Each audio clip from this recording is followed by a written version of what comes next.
এক সকালে বনজঙ্গল ঘেরা নিরিবিলি গ্রাম ঘনবনপুরে হঠাৎ হইচি পড়ে যায়। গোপাল ছাগলকে কেউ বা কারা রাতে খুন করে গেছে।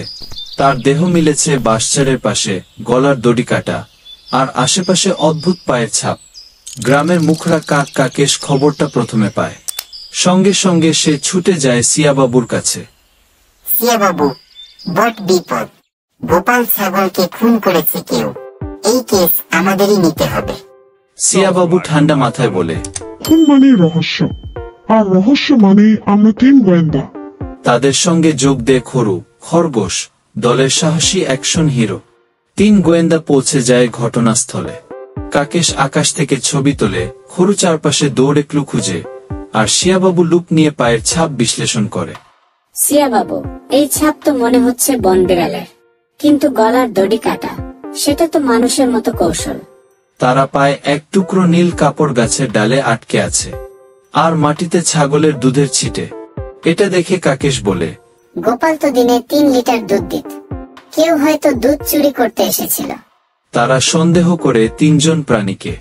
ভেবুর হাঁস সব সময় গোপালের দুধ চায়, কিন্তু পায় না।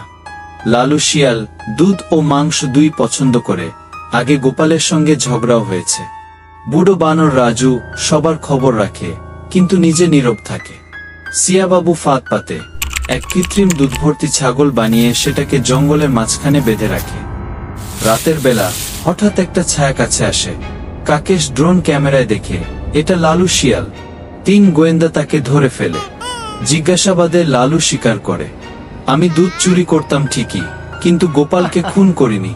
আমি ওই রাতে এসেছিলাম দুধ নিতে, দেখি কেউ তাকে আগেই মেরে ফেলেছে।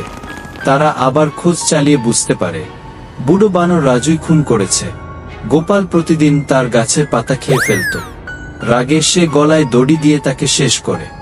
বানর রাজুকে জনতার সামনে ফাঁস করে দেয় 3 গোয়েন্দা।